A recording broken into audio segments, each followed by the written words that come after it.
Today is Monday, February 24th, 2025. My name is Zach Davis. I am interviewing John Dionisio Sanchez in Austin, Texas for the Voces Oral History Center.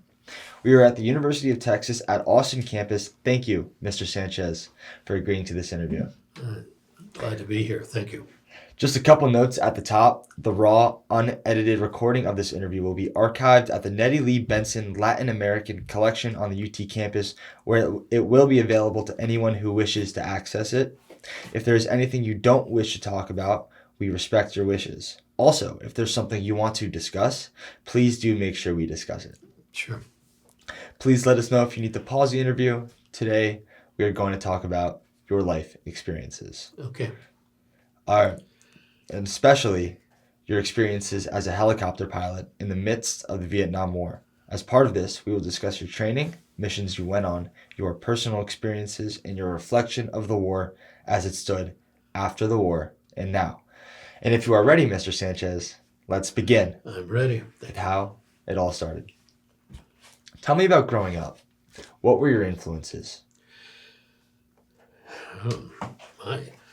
They centered around family, of course, and togetherness, and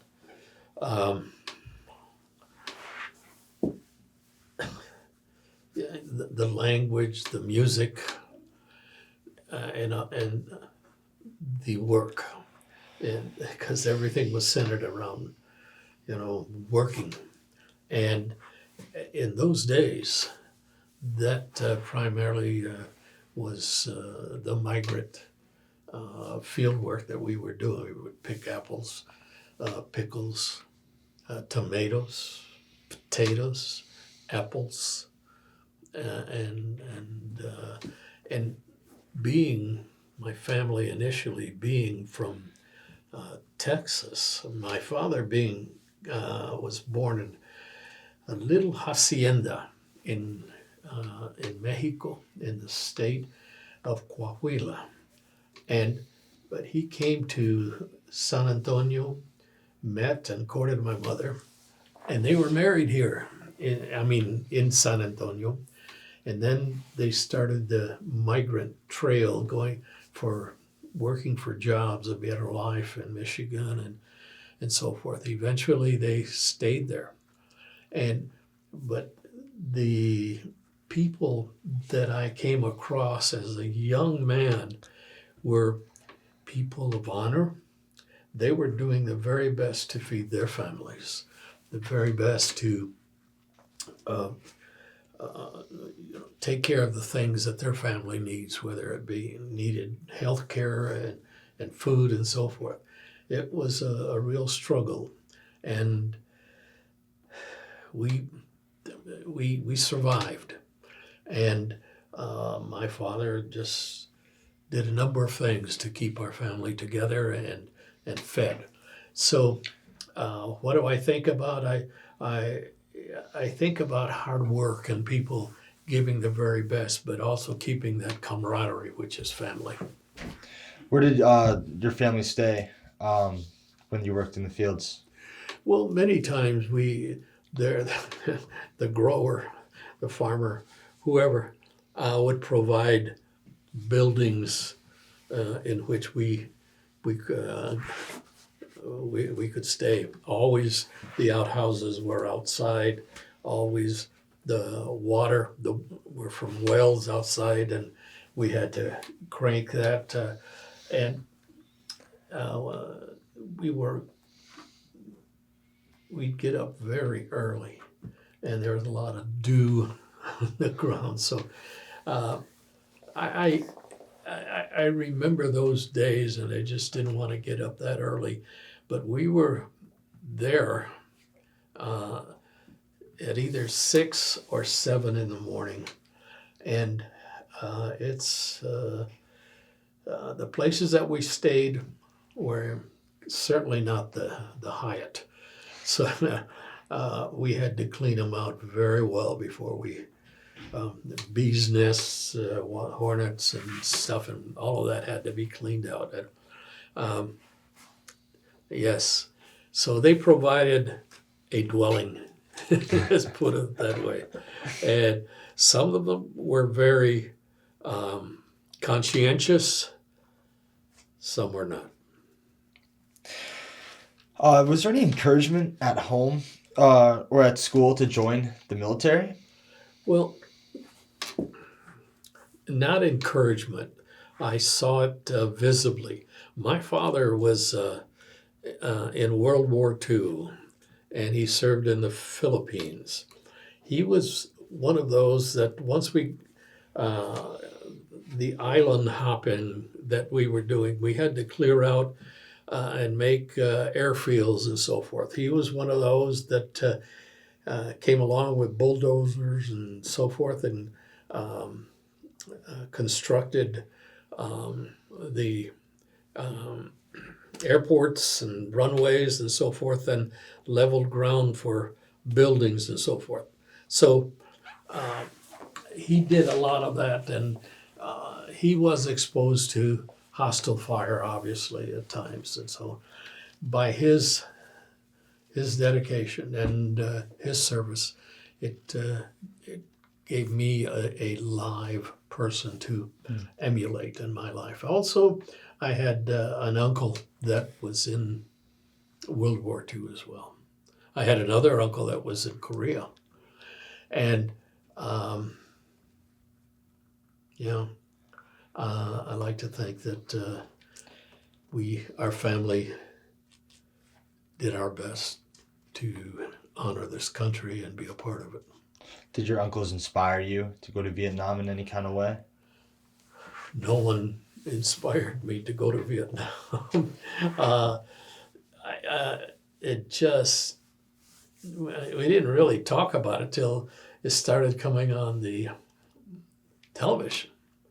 And then I saw that, and I was going to a community college at the time, and I just kept watching, and I saw the number of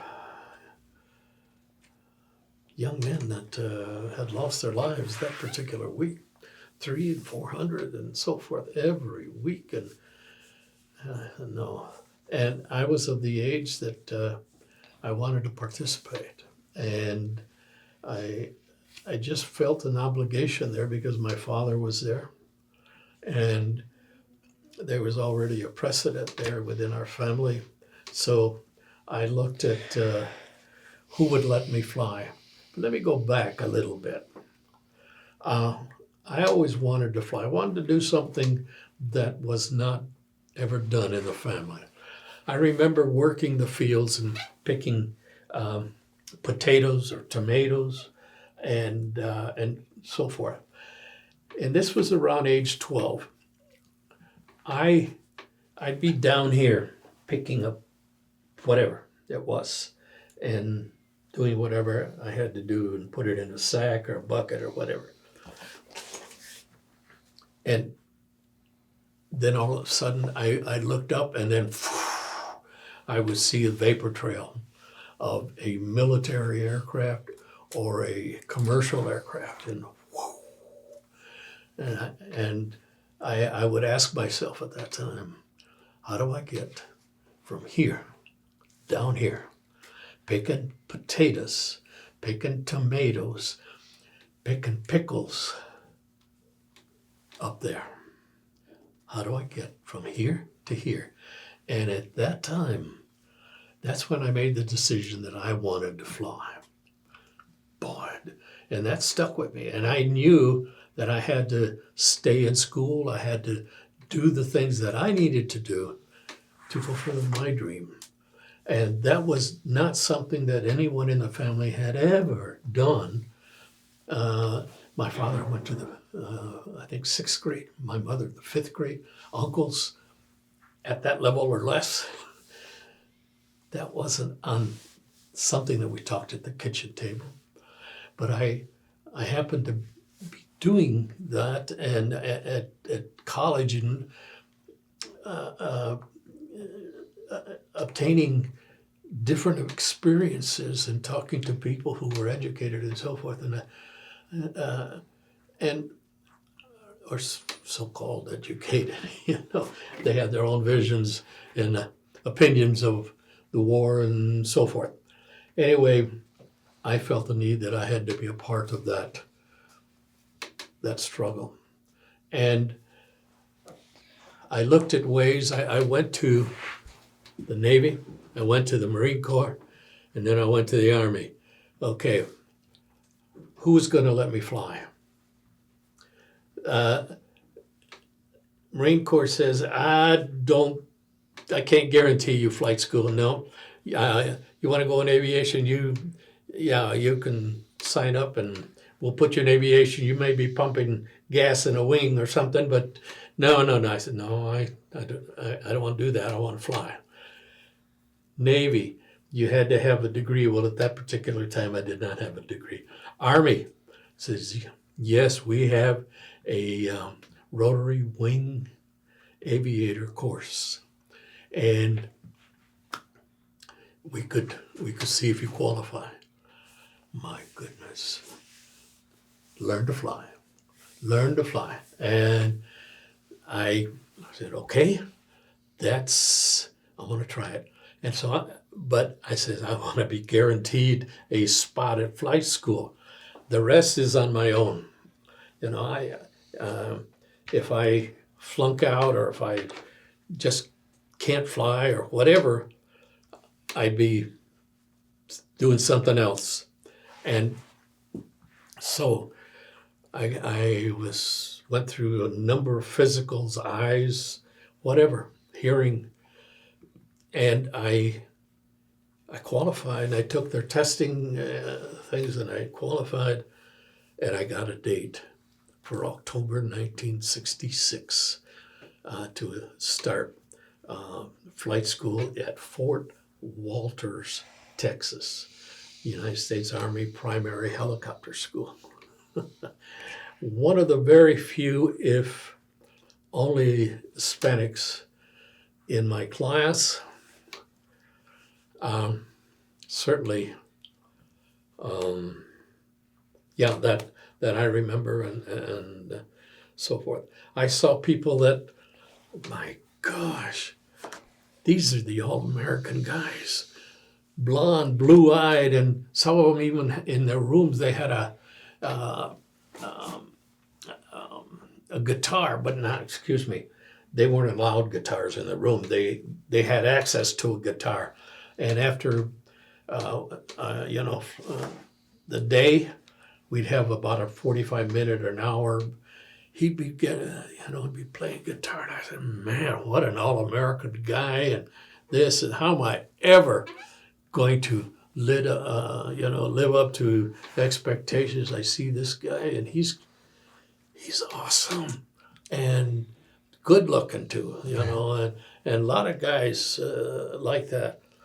And I just kept plugging. Eventually, unfortunately for him, that young man, he couldn't fly. And he was washed out of the school. And I learned something. This really takes dedication. It really takes, believing in yourself. You don't have to do all these other things. You just believe in yourself and stay with it. And okay, I learned something else there. And I just want to share that with you because I've always, flight school and being in the service gave me such a sense of confidence. Let me go back a little bit. Working the fields. What did it instill in me? That wasn't the best job I ever had. Because it was hot, it was dirty, it was whatever. And there were no bathrooms. Sense of dignity, you kind of lose it. There wasn't a McDonald's nearby. There wasn't. Now, we learned the dignity and the value of work.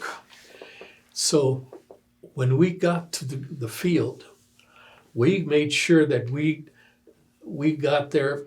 If we had to be there at 6, we were already there at 6. And then on our time, we got to the location where we started our work. We came in from at noon, and we had to wait till 12 o'clock and then walk in from wherever we were to where we had our food. Normally, everything was under a tree. So we came back here and drank whatever we had, water usually, and the food, whether it be a sandwich or whatever. And that was on our time. Sometimes it would take 10 minutes. And then we'd finish, take a little 5-10 minute break, and then walk out again on our time and to start at 1 o'clock. And then again, that's the dignity of work and giving that grower who was paying us every bit that we could give him. And there was honor in that. And it's not, we never took shortcuts. And so there were families throughout that area and that we worked with and would go from field to field on the back of trucks. And, and they would get out. They all learned the value of work and the dignity of work. So that's something that I carried on throughout my life. That's what I was wondering. Do you think what your experience in the fields translated to your success in flight school and the reason you were able to get through it? Do you think there's a correlation with that? Oh, most definitely. Just never give up. There was a time when, my God, I was having a really tough time in learning how to fly on instruments. In other words, without looking outside, you just look this way or that way. And I was having a hard time. And it's hard to keep your spirits up when you're having a hard time. And I knew I needed this to fulfill my dream. And it seems like the wheels have fallen off here, So, but I hung in there and I did it and I made it. And I got my instrument, whatever that instrument, it was a tactical instrument rating. And the Army, and nowhere near did it encompass the requirements that the FAA requires today. It was enough to get you from point A to point B. And let me tell you, I did a lot of night flying in Vietnam without a horizon, without any lights or anything. And you just had to manage it on your own. And that's all you gotta know. You gotta learn the details. If you don't know, it's the details that'll kill you. Before we get I want to talk about what the experiences were like in Vietnam. Before that, I want to know, take me back to when you were telling your parents, hey guys, I think I want to go to Vietnam. What was their reaction? What were your uncle's reactions? Well, it was mostly my mom and dad. And I told them, look, I got to go. And I've made my decision to enlist. Now, if I complete the flight school, 99.9% of the time, the new pilots get orders for Vietnam. Rarely do they get orders for Germany or someplace else. They need pilots in Vietnam. So I know that's what's going to happen, Mom, Dad. And I want you to know that. Well, they understood that, and they never talked me out of it at all, attempted to do so. They just wished me luck. They came to my graduation, and I had my dad in the service. He always admired officers. Well, my dad was the one that pinned my bars on me. And because he came to my graduation there at Fort Rucker, Alabama. And Mom was there too, and of course, my wife, and she's the one that pinned my wings on me. So those are two major things that I celebrated, and I had them participate. What'd you know about Vietnam before you went? Just what we were told on television. I knew nothing. And that was a tremendous culture clash. Oh my goodness. Let me tell you, I got off the plane. First thing I noticed was the smell. I mean, it permeated the whole thing. It's just a bad smell. And it was everywhere. And then, and then the heat was stifling. Oh my God, there's no way you could turn to get comfortable. But the culture of Vietnam, we'd be flying a Huey over a little boy or girl on a buffalo, and they were tilling the rice paddies. And look at that, us with our technology flying over a buffalo. And okay, we're going to save you. Here's a war that they've been fighting for over 300 years with the Chinese, and they're still there. That little country of Vietnam and mighty U.S. Whew, hot dog. And we're going to do that. Well, the French tried that back in the 50s, and they got annihilated at Diem Phu. That's the name. And they retreated in 1955, 56. That little country with the buffalo and these people, the way they till their fields, they walked up. They tore the hell out of the French. And now, okay, guys, Yeah. and our F-4 Phantoms with those Air Force guys, still here. And then the Navy, the Crusaders, and they're still there. And then the B-52 bombers with their arc lights at night going boom, boom, boom, boom, boom, boom. They're still there. We had to get out. They're still there. And again, the determination of people and their country. That was Vietnam. And if you think you can take over a culture, no, it's not done like that. So what did I know? I knew nothing about the culture.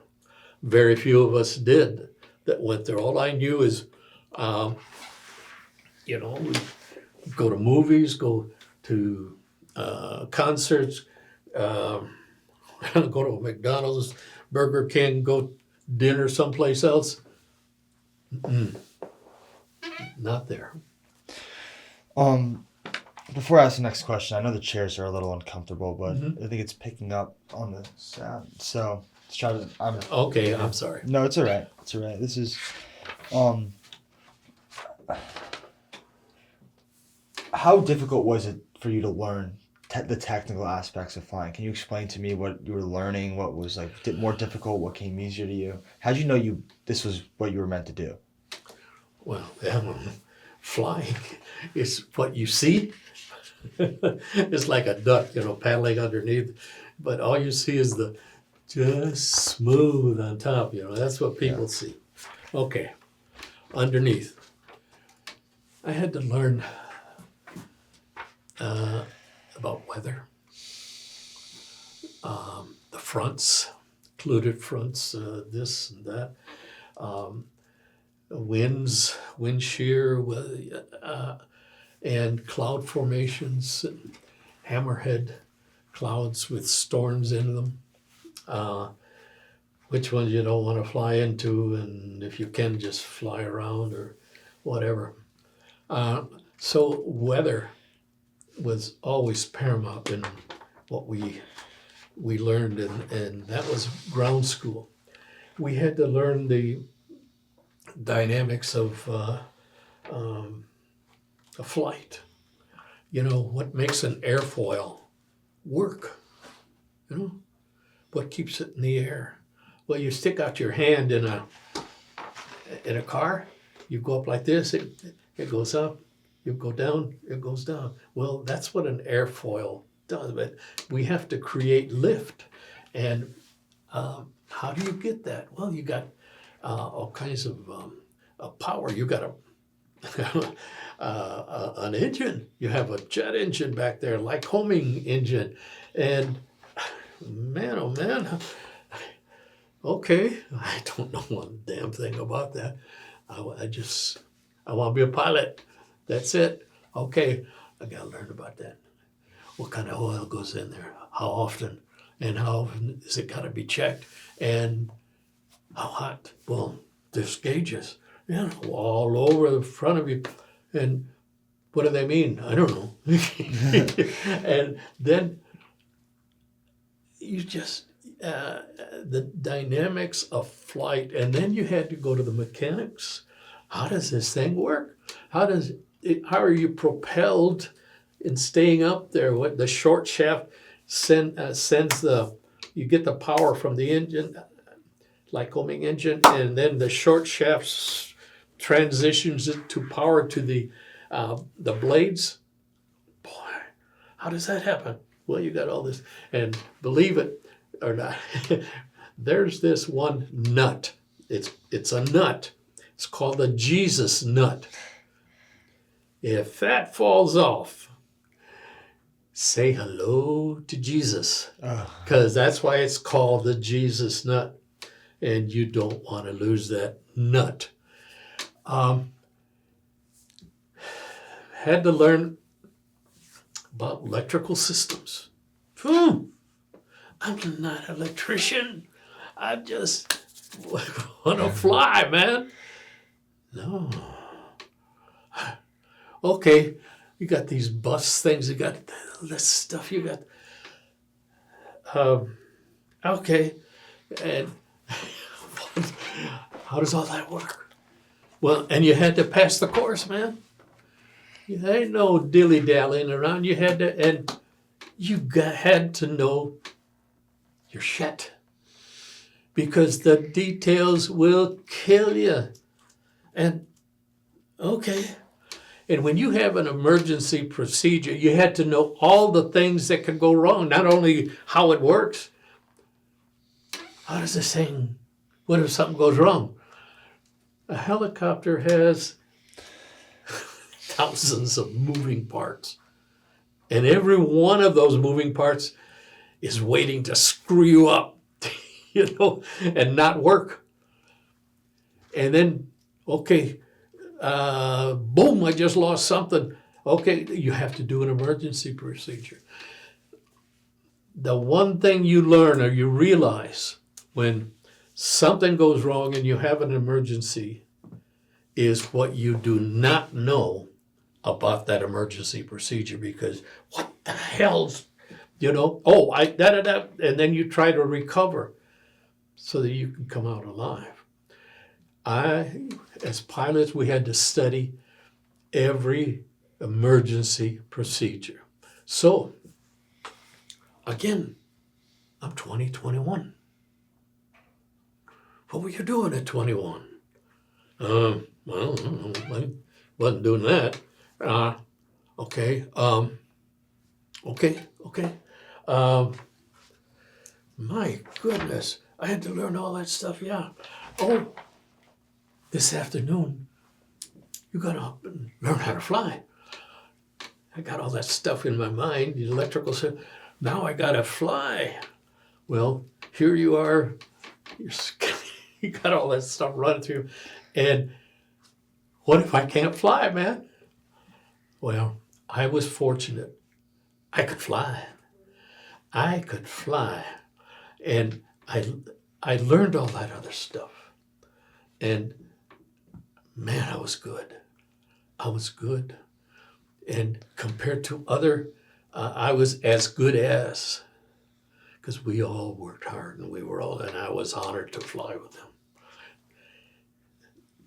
Each one of them had that same devotion to duty, that same feeling of being bulletproof, you know. So, but not for long, not till you got over there to Vietnam. What were your first combat missions like? Oh my, they started right away. See, when you first get there, you got to know the area. Hell, man. They give you a map, boom, and you think it's like a road map, for your car, and you've seen them, the garages and all that stuff. And here you are. Where are you? Yeah, I'm here. And you got to know the terrain. You got to know where the fire bases are. What's a fire base? A fire base is an artillery location. And basically, that's where they shoot those artillery. Now, you have to know where they're at and what is their ordnance, what is the maximum height. You don't want to fly underneath and say hello to a big 105 howitzer shell. Hell no, man. You want to be above it. What's your ordnance? And you had to know where they were at. So it's a fire base composed of valiant young men. That's all they do. And if you ask any one of them that is around, you can yell at them all day because they can't hear you today. They were just, shooting off those things. My experiences after, I think, 4 days, I was in with a Mr. Charbonneau.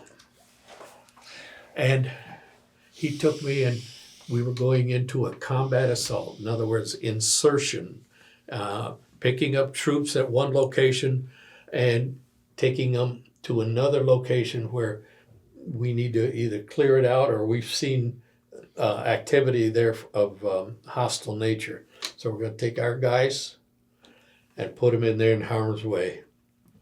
And when you're flying in and you're looking down at that place you're going to land, you have to pretty much pick a spot. But you're among all the other aircraft. You're in a flight. And so you have to pretty much be flexible there, but also pick the spot. And once you commit, then you become vulnerable to all these, you're sitting ducks. And who are they shooting at? They're shooting at the helicopter and they're shooting at the front part, because that's where we are, the guys that fly that thing. So I kept hearing over the radio that tick, tick, tick, tick, tick, tick, tick, tick, tick. Oh my goodness. And that was my introduction. Within 3 days of being in Vietnam, there were times I have been shot at thousands of times. Thousands of times. And only the Lord knows how many times, and it was He that protected me. Yes, I flew many, many missions like that. I flew many missions at night. I flew flare missions. I would fly up above everything, an insertion area, and I'd throw out, the crew behind me would throw out a flare. It had a 1 or 2 million candlelight. And once it goes out, it just lights up the whole world, and the troops can see where they're going on the ground and so forth. Okay. I also flew smoky missions. There was a tree line over there, and we were coming in here, and just before the regular flight would come in and extract, I mean, and deploy the troops, I'd be flying smoky right along the tree line, and smoke just so thick you couldn't see it, but right along the tree line, so they couldn't see us. And flew a number of missions that were tough. And I was with a lot of young heroes, and we were all together, and we were all one. And I still say to this day that I was proud to serve with them. What was that relationship? Can you go into more detail, like what that relationship was like with your fellow pilots and crew? Well, with fellow pilots, there was always a level of respect and so forth. There were some that were gung ho, and some that, just never talked a whole lot. There was always a camaraderie, because if they ever went down, let me tell you, I would just drop everything and go see if I could find where they went down and get them out. And I know they would do the same thing for me. So it was a camaraderie that it's hard to explain, but if they needed me, I would be there. If I needed them, they would be there. So, we were all there together, and we wanted to go home. What you were told about Vietnam and what it actually was, how quickly did you realize the difference in that? Well, doing what I did, and with the soldiers on the ground, that wasn't something I looked at.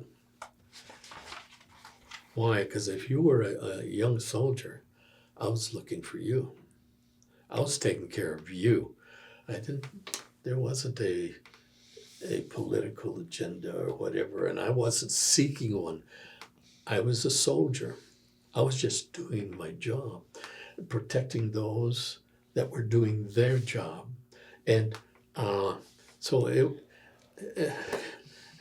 we used to say, oh my, ours is not to reason why. Ours is but to do or die. And don't ask the question, man. I just do your job, because ain't nobody gonna listen to you. This is what I do. This is what I was trained for. And if somebody needs me, I gotta go get them. And I dare say I went to, at night, I'm called up to, got my head back on a cot, and that's another thing. I slept in a tent that whole year. And in the rainy season, we built a trench in our tent, so the water would go, because we lived kind of on a slant on a hillside, and the water would come down through that trench that we dug. So yeah, it was interesting. Did you have any superstitions or pre-flight rituals before going out on missions? Nah, I did Stick not. with it? No. I let me tell you, superstition, no. Pre-flight ritual, no. But there was always even with a sense of foreboding, some were, missions were bad. And I mean, you're getting into some real deep shit. And I have to tell you that it was my faith, my sense of prayer, and that dedication and belief was so strong. And I knew that the Lord was gonna protect me. One thing none of us really wanted to experience as a pilot was going down on fire and being burned. That was a horrible way to go. Did it ever come close? Did you ever think, like, what were you said deep? You said you got into some deep waters. What do you mean by that? I didn't say deep waters. I said deep shit. Yeah, Okay. Yeah, Yeah, you get scared. You know you're going into a hot LZ, or you know you're going into an area, the Ashall Valley, that was called Lucifer's Lair for a reason. You're flying over that, and you're facing anti-aircraft weapons and so forth, and some were radar based, some just, it was a bad area. And man, I got to do that, yeah, to get these guys, yeah, you got to help them out. They're on the other side of the valley. Okay. There was always a sense of foreboding, always a sense of fear. But you worked through it. You flew through it. How did you feel when you learned you were being deployed to Vietnam? You kind of mentioned you were expecting it, but to hear, okay. That was so anticlimactic, or what's that word? There it is. Oh, yeah, there it is. We all knew where we were going, and I think out of our class, maybe 2 went to Germany, and we had close to 100 and some odd. Well, not that many, but only 2 went to Germany. And how did that jerk get to go to Germany? And I don't know, maybe his uncle's a general or something. Who knows? You heard that song, "No Senator's Son"? Yeah. Were there any other Latinos in training school? Did you meet any others? I think there was not many. Let me tell you, I think there's a Puerto Rican in the class behind me. There might have been a couple. There's another Latino that was in Vietnam named John P. Sanchez. Did you know this? No. Yeah. So, no relation. All right. No. But yeah, just how. I bet you he was good looking. But how did you feel like a sense of connection with the other Latino community that was training with you? No, there was no Latino community. Yes, I would say hello every now and then. And, we would just, no, it wasn't like that. You were brothers, everybody. Your crew members, your door gunner, your crew chief, your maintenance people, the people in the mess hall, those people that made your food. We were all in this together, and what we wanted was to get home safely. And that's, so there was no distinction because there weren't many of us, period. Can you describe a typical day as a helicopter pilot in Vietnam? Oh, gosh. Well,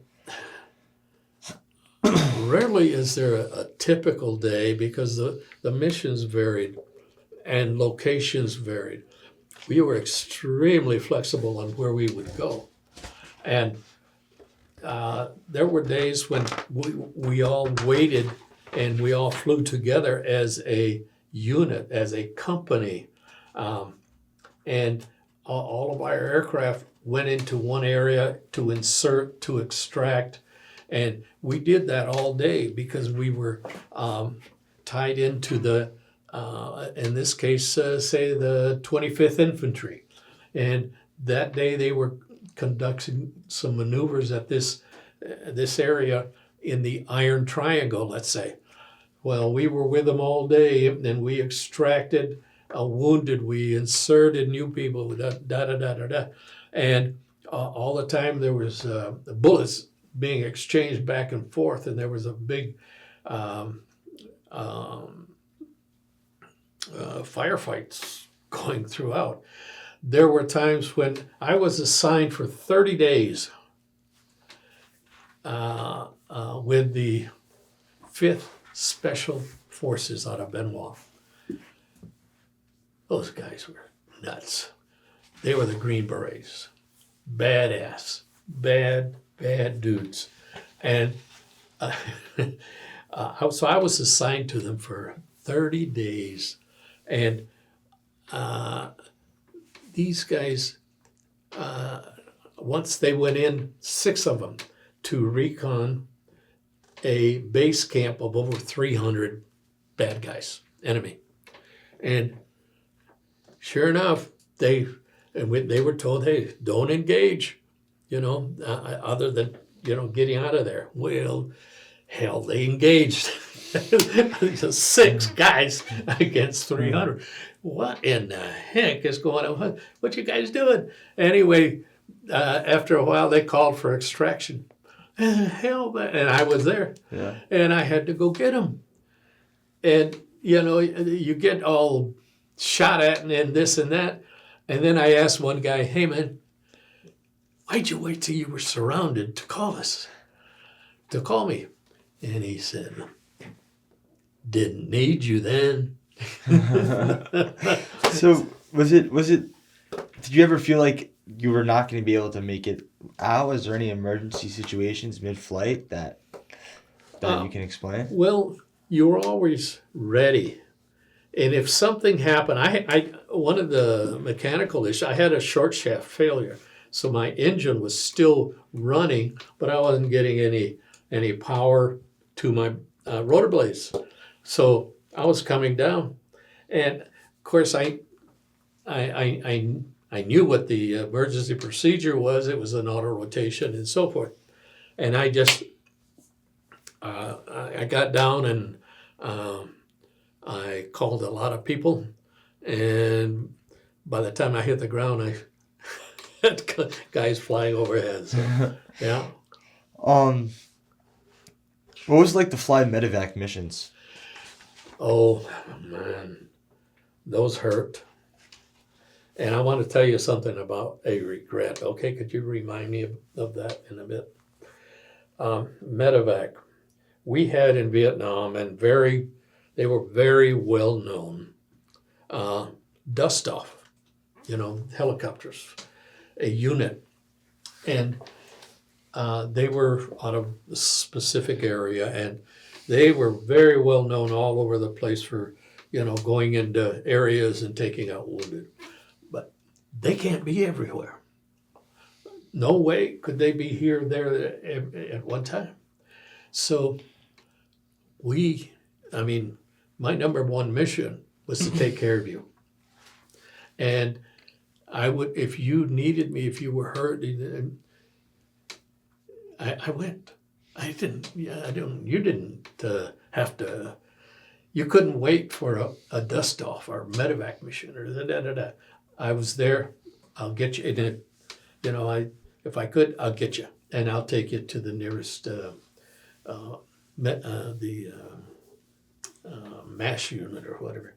And there was a time when I was called in for that exact mission.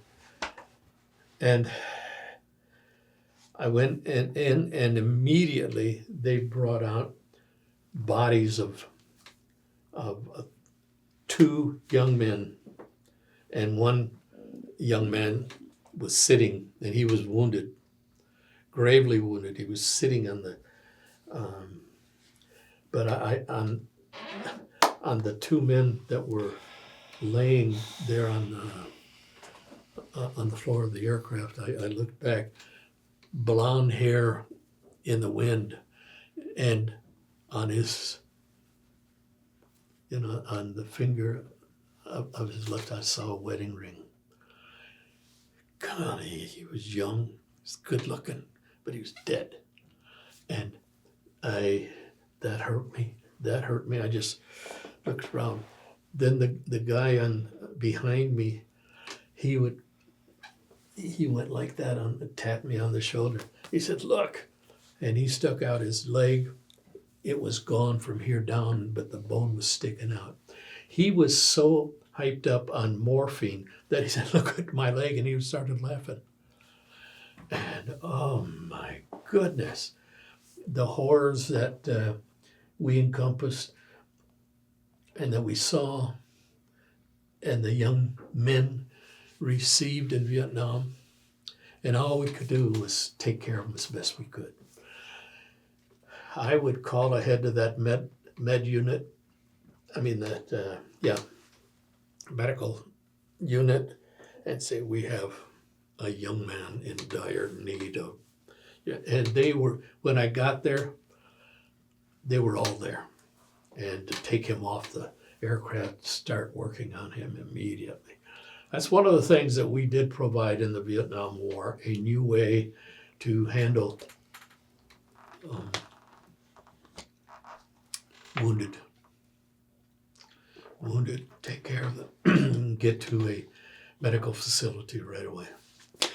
How difficult was it to see these horrific things? How could you adjust to it? How could you continue to?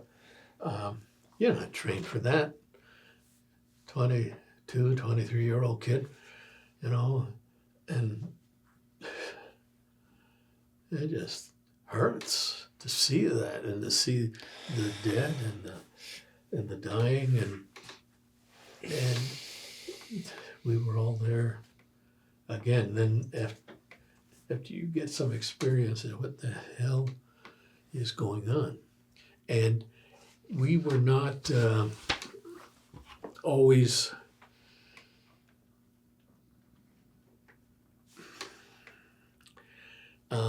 allowed to finish the job. We attacked and then we pulled back. And in that regard, we never finished it. We never finished it. That's why we got out of Vietnam with honor. Bullshit, But while I was there in 1967 and 1968, the Tet Offensive developed, and as part of that, as part of a number of major combat operations. That was bad. My one regret,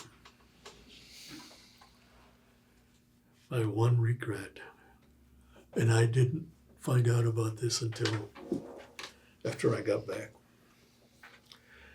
I flew a variety of missions. Just did. I had one job, one mission that I came. It was a special aircraft set up, and in back of me were two 50-gallon drums. And on the side of the aircraft, extending 10 foot long on each side, were like sprinklers. Well, I knew I had a spray mission. Okay, in those days, our convoys were on the highway. They would receive a lot of fire. We received a lot of that inflicted our people on those convoys, and we lost many. We had to. The decision was made to apply this defoliant and to rid that whole area of trees and leaves and stuff so we could see And we had to, so I flew that mission. And up and down the roads, there were convoys. They'd be nearby. And times I would fly around the perimeter of a base. And I would fly at a very low speed, 60 knots. Top in on that thing, my Huey was 120, 130, 140, something like that. But I would fly at 60 knots, low level. But I had 2 gunship pilots behind me to protect me. And we would spray the hell out of that area. Not till I got back did I know, that I realized that shit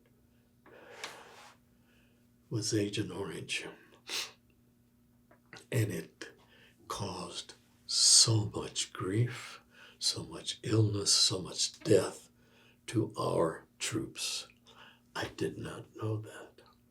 And to this day, that is my one major regret. Had I known, obviously, I would not have flown those missions.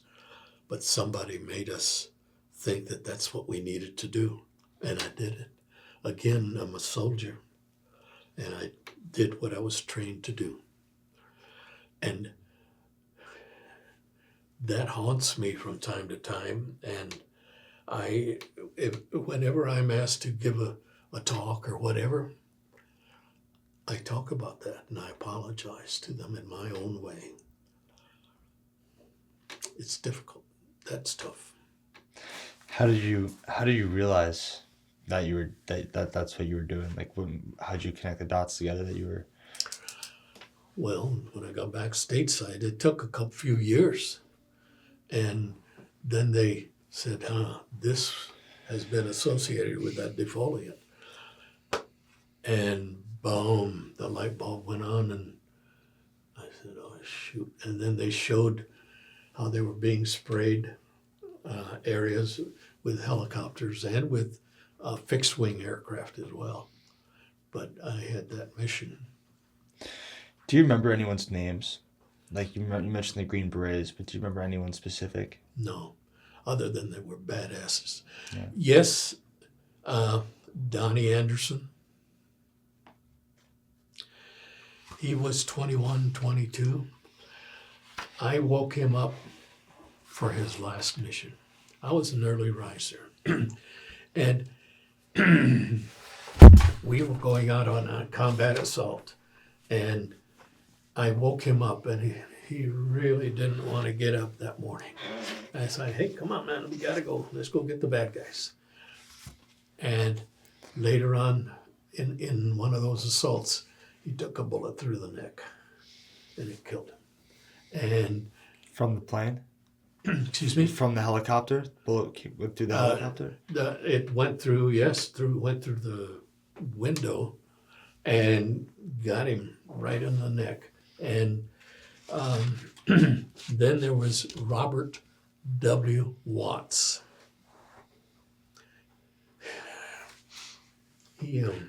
I woke him up for his last mission. He was about a year or two older than I, so we were still young guys. And I woke him up, and he said, oh, shit, man, go away. And I said, man, we gotta go. Okay. So he was assigned to a different mission than mine, but he was taking off over a river. And as he was doing so, he took a lot of hits. Excuse me. And take your time. Mm-hmm. You can drink some water, it's okay. Thank you. And the aircraft went down in the water. Bob couldn't swim. Robert W. Watts was lost. And it took 2 days before Thanksgiving, 1967, they found his body. He was my roommate, and again, I woke him up for his last mission. 2 people. So that was all part of being there and serving, and it was so many things that you lived with. Do you resent the U.S. government about Agent Orange? Well, I resent the fact that somebody knew, not the entire government. Somebody knew, and why did you let us go on in affecting your own people, your own troops? There's so many good people in the government, but no, there were some real assholes, excuse me, that they just wanted to promote themselves. And I think that's what was part of that taking place. That in some connection with Dow Chemical Company in Midland, Michigan. Back home during the war, the Chai Camp movement was happening. The Chai Camp? The Chicano movement? Chicano? The Chicano movement? Oh, Chicano. Chicano? Yes. Sorry, yeah. The Chicano movement was happening? Yeah. How aware were you of this? Well, I was aware of that taking place. Man, I had my hands full. Had kids. I was doing my own thing with regards to bettering myself and my family through education, through hard work, through this and that.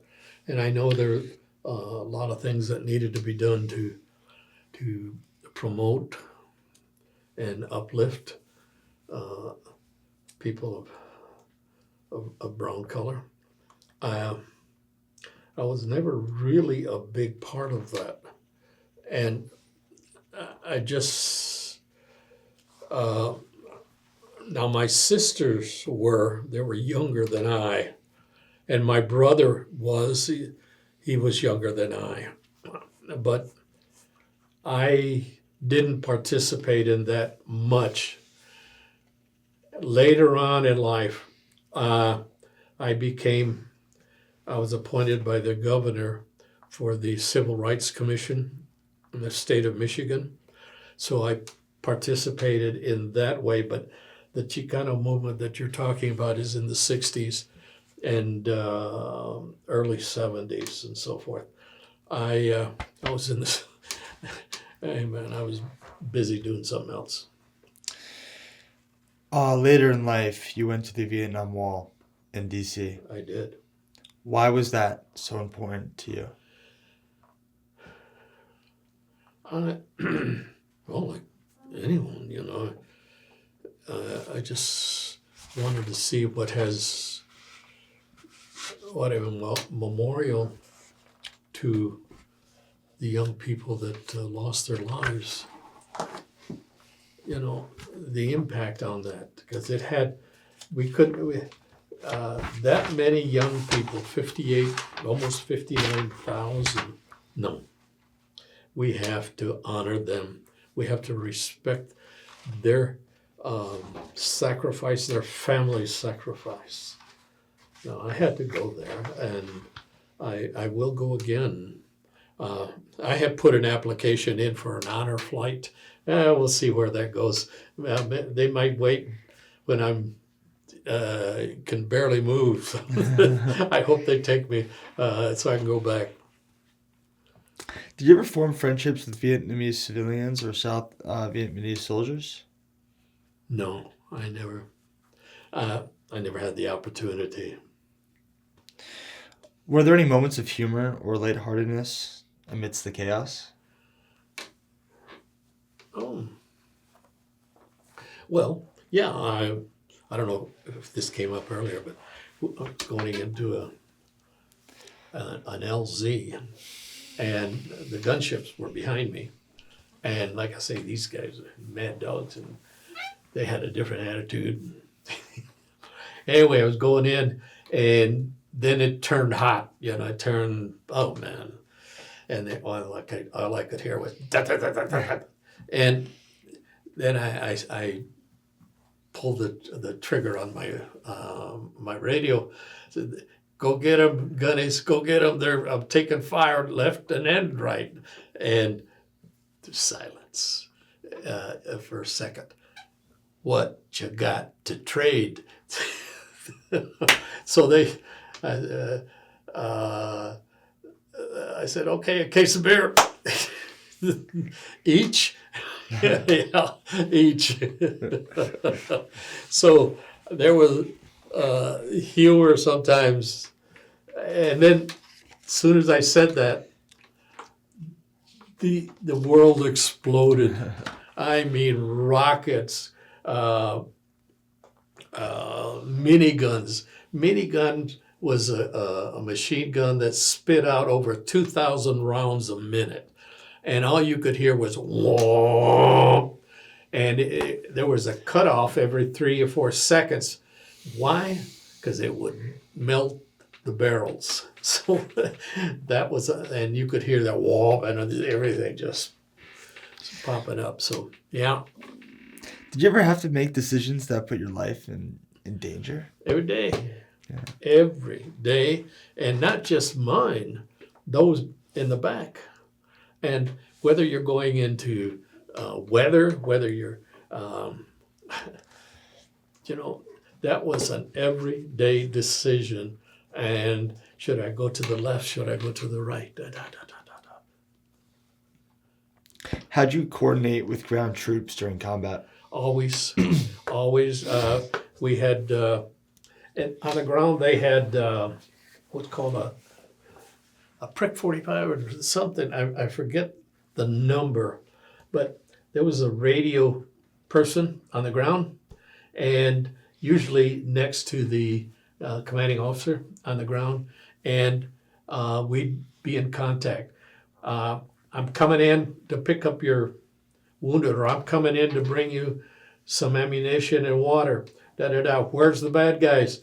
They said right at your 1 o'clock, or they'll be at your 3 o'clock. So we trained our M60 machine guns we had in the back, and they would aim their fire.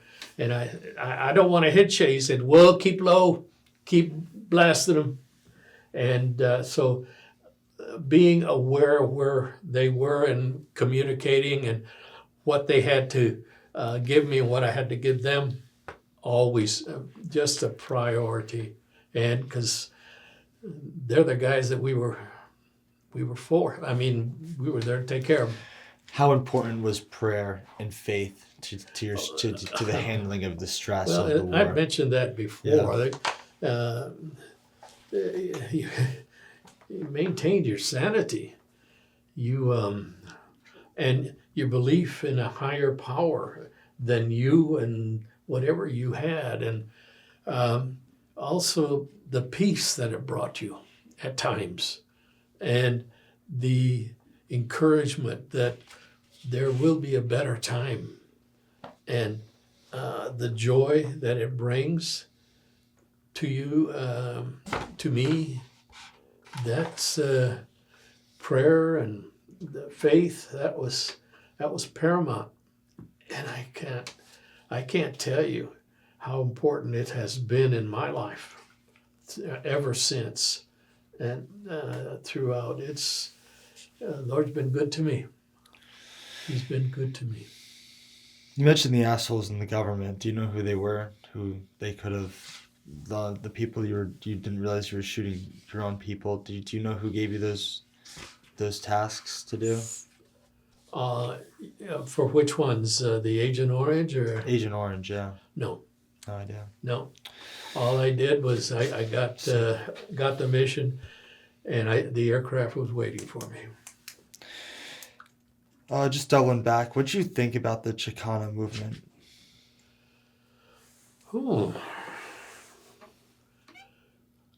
I didn't as I indicated, I did not participate a whole lot, but my sisters did. My cousins did. They were younger, and in Michigan, and they participated in parades. They participated in um, just a number of things to support. And but when I came back from Vietnam, I was an instructor pilot for 2 years, and I was training young men to go back, to go to Vietnam. So again, that was when the major portion of that stuff was going on, I believe, and I was not a part of that. How'd you got discharged in '69? Or you No, in 1970. 1970? So the war was not over No, then. it was not. So how'd you end up going? Like, what was the decision to go back home? Oh, not stay in? Yeah. Oh, okay. Time came, it was getting close for me to leave the service, the Army. And I kept thinking about that. And I had a second son was born in February. I was, my expiration date was February 14th. And he was due the 22nd. Okay. I was offered a promotion to captain, which was nice. And also to transition into any type of aircraft I wanted to in the service, in the Army. It would entail at least another tour in Vietnam. I did not want to do that because I had done my thing and I had served this country honorably and to the best of my ability. That I did not want to continue to do that anymore. So it wasn't I was mad or this and that. No, I was done. I was done. Did a lot of people share this belief with you? Excuse me? Did a lot of people share this belief with you that just, I'm over it, I'm done, I want to be back home? Well, a lot of young men we got to get out of this place, man. And they just wanted to go home. We all wanted to go home. And when we got home, we were treated so bad. And all this stuff that we've been talking about, I never shared with anybody. Why?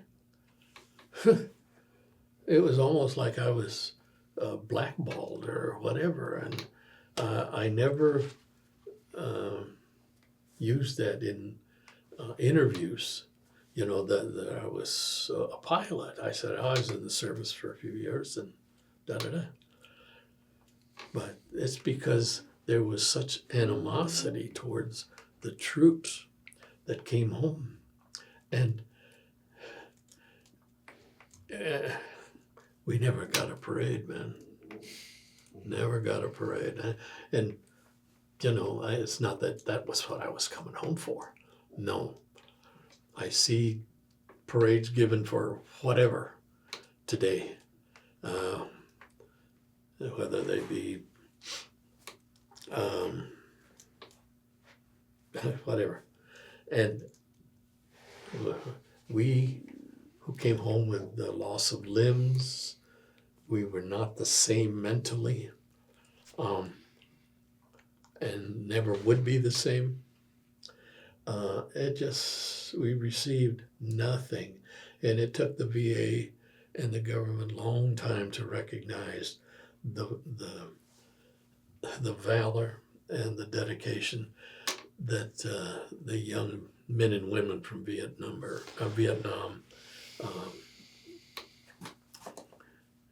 were exposed to. How long did it take you to open up about your experiences? Because you said you couldn't do it originally. Well, I was about 65, 66. 40 years. Took you around 40 years? 40. Why so long? I can do this without anybody's help. I don't need anybody. This is a mental thing or a mental health thing. I don't need mental health. And I am strong. I'll overcome this. And not until my friends who are veterans tell me, man, I'll take you to the VA. I'll help you there. And I said, well, no, I can go by myself. And it took till I was 66. And I participated in one-on-one mental health interviews with just some great psychologists. And I still do it. I have an appointment tomorrow morning. How did your time in Vietnam change your perspective on war?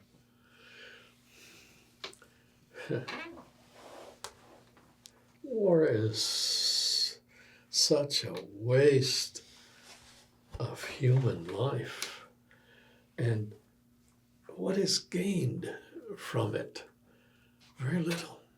Very little. The people, once we left there, they went back. And the communists were right behind us. And they took over South Vietnam. And again, they still on those buffaloes and plowing those rice paddies. They still do that to this day.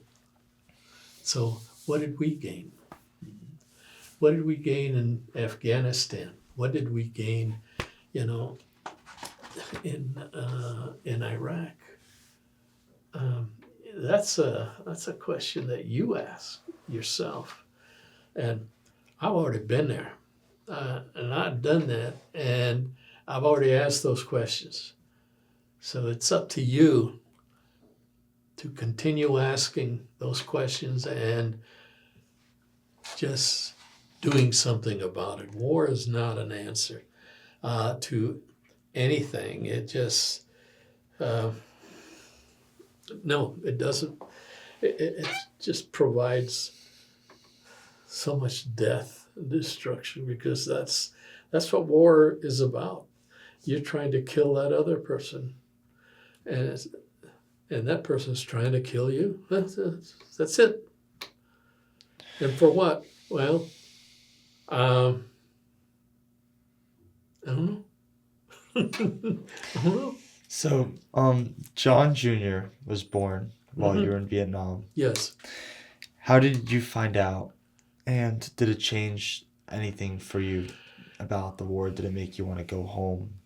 Well, I got there in the last part of August. John was born in November. And I received word by the Red Cross. And we just came in from a flight, and I was doing stuff there in my area there, and getting ready to go eat the mess hall. And the guy from the Red Cross came, and oh shit, what's going on here? And then he told me, oh, no, good news. And he told me. And I was elated, and it just, I was just, on a high there, and a natural high. And I was a father. And I was only 22. Wow. Uh, how do I get through the rest of this? I still got till August. Here it is in November. Again, that's where your faith and your dedication comes in. You just continue doing the very best, and you know the Lord will keep you safe. There's a phrase, there's a verse in Psalm, the 24th Psalm. Yea, though I walk through the valley of the shadow of death, I shall fear no evil, for thou art with me. Thy rod and thy staff comfort me. The key word, though I walk through the valley of the shadow of death. In other words, you make it. It's the fear of going into that valley. But though I walk through, and that's the operative word there, and that's what many people forget. And I had to keep that in mind. I will get through this. What do you wish more people knew about your experiences? Not just mine. There are so many stories out there. So many. Whenever I'm with a group of vets, Vietnam vets, or giving a presentation or whatever, man, share your story. Don't take it to the grave. Share. Each one of you has a story. And don't keep it. Give your family, the ability to know who you were and what you went through. And, it's so important. My story, it's just one story. One story. And there's another story from a guy across the street, whatever. So I would encourage them to tell their stories, first of all, to their families. And I would hope that the public would become more receptive to what took place and transpired. Do you think the role of helicopter pilots in Vietnam are well understood by the public? No.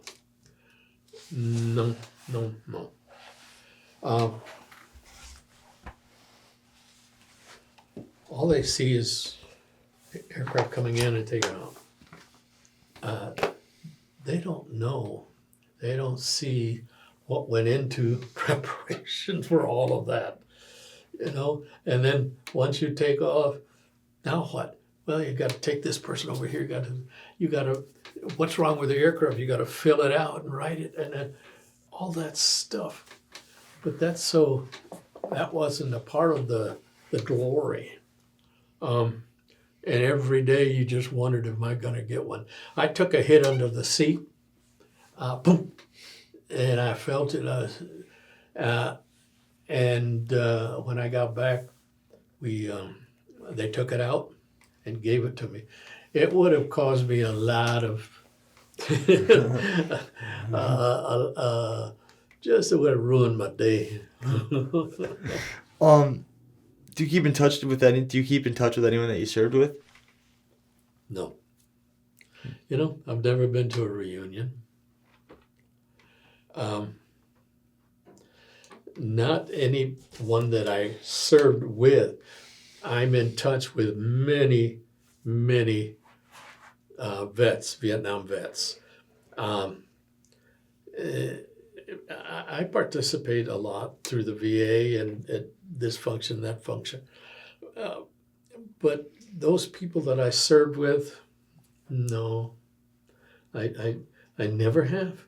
It's just like I never went to a high school reunion till it was the 50th. How has your time how has your time in Vietnam shaped your life? Well, it gave me a sense of uh, validation that um, I could do anything that I put my mind to it. That I put my mind to. Uh, I could even, and my father was born in Mexico. Um, Went to the 6th grade, and I was able to do what I was able to do. Um, I helped so many young men survive. I don't know how many, but that was well worth it. And that I was able to do that based on my skills and the skill of the co-pilot, the gunner, the door gunner, and the crew chief. We were all a unit in that aircraft. It's given me confidence um, to know that I know better than you, and you sure as hell ain't better than me, right?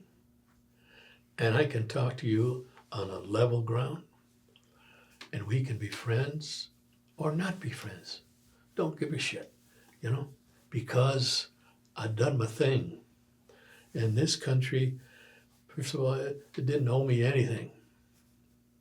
Did not owe me anything. I went anyway. And the things that I've accomplished today,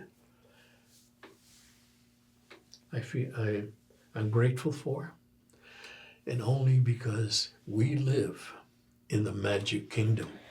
This country is the magic kingdom. No matter where I go, and I've been around the world, this is the place. This is the magic kingdom. And I helped lay a little pebble on the foundation of this country. And how does that make you feel? Oh, I feel good. I feel proud. I'm a proud American.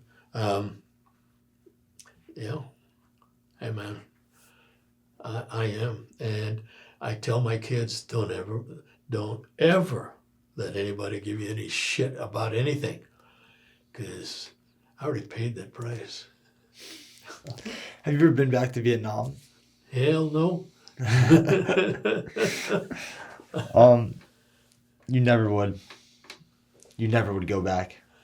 There's no need for me to go back. I am totally resolved that, again, that was an experience that I had, but I also participated because I volunteered in it and to do it. But no, my place is here, and with my family, and I don't want to give up that time what time I have left to go visit something and clarify something. Some people need to find themselves. Well, good luck, go do that. I don't feel that way. What advice would you give to young people interested in military aviation? Oh man, take it. Take it. It is a source of freedom that you will never experience in any other, that you will not experience in any other occupation. Flying is just like sticking out your hand and touch the face of God. You're up at elevation. There's nothing like it. And the things you have to go through to become a pilot, to become good, are enormous. However, the results you get back are just awesome. Flying, there's nothing like it. It's exhilarating. And I would encourage you as a young person, male or female, if you have the opportunity, do yourself a real big favor and do it. You can serve that way and come out so much better for it. Are there any particular memories, good or bad, maybe just one memory that sticks with you the most above anything else? Well, yeah, I wrote an article. It's called Spring Flight. It was published in a magazine. I wrote it, and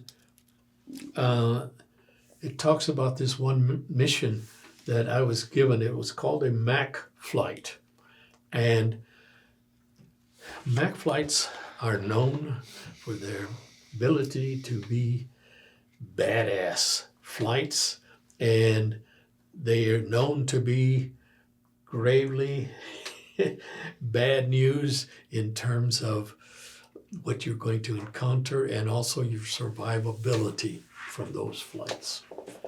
I received one at about 2 o'clock in the morning, and I prepared my aircraft, and I knew we were going into some deep, deep shit. So I call it Spring Flight. It was in the spring of 1968. I wrote an article about it. We had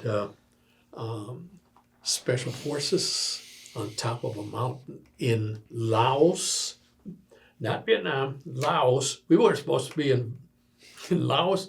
What? Laos? What the hell? You know. Well, we had to go get those guys. And we had sent in troops prior to that. I mean, flights to get them out. They'd all been shot down, killed. But they need to come out today, tonight, this morning. Oh, shit. And so 6 of us were there. None of us knew each other. We just came to an appointed a time, and met. And then we flew out there. And man, that mission kept me from sleeping for over 40 some odd years. That was a bad one. And if you haven't read it yet, you might want to take a look. I got a magazine article out there. You might want to take a look at it and read it. And that was a bad one. And there are many other missions. There was somewhere I was asked to do things inappropriate, and hell no, I don't do that. That's not me. You do it if you want. I'm not going to do it. How did you communicate with your family from Vietnam? Was it through letters or? Letters. Letters. Every now, I would say once maybe I did it once for sure. I made a call from the radio station that we had there. I don't know how they did it, but they connected here, connected there, and then eventually contacted the house. And I talked to them, So you said coming back to the U.S., it was not, there's a lot of hate towards the war. Sure. What was that? You mentioned it was a culture shock going to Vietnam. What was the culture shock coming back to the United States? I know I've been gone to Vietnam for a year. But the change in this country was so vivid, and I just didn't feel like, again, I didn't say I was a pilot or anything. I was in Vietnam. It wasn't something that I wanted to share at the time. But then after a while, I said, "Oh, the hell with these people." I went. They didn't. I buttoned the uniform. They didn't. Mm-hmm. And a lot of young men paid the ultimate price. They didn't. So screw them. So. If you could say one more thing to the men you served with, what would it be? Thank you. I love you. Have a good life. I honor you. I respect you. and I've grown to love you. We were all in this together, and none of us did more than the other. Period. Is there anything else I haven't asked you that you would like to talk about? Anything else you'd like to add? Oh, I'm sure I'll think of things, but um, you know, no, I um,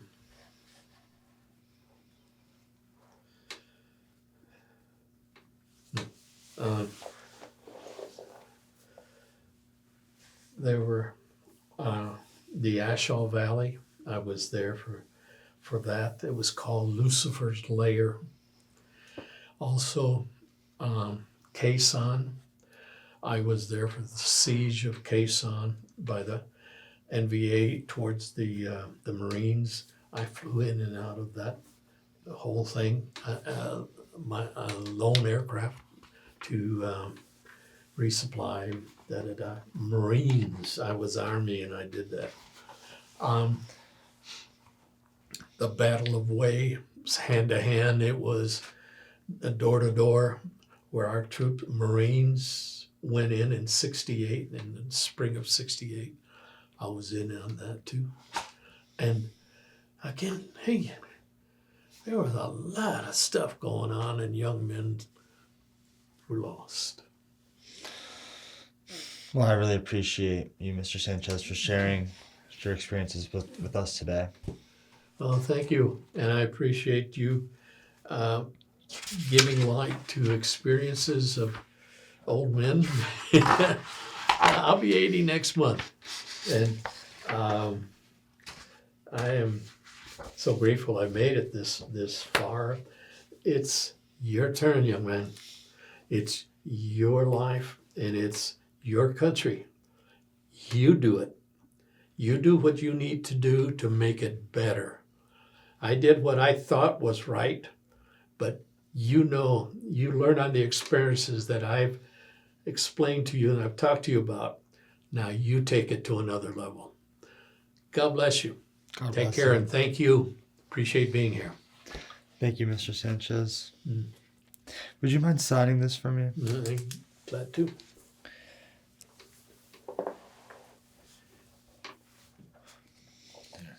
Just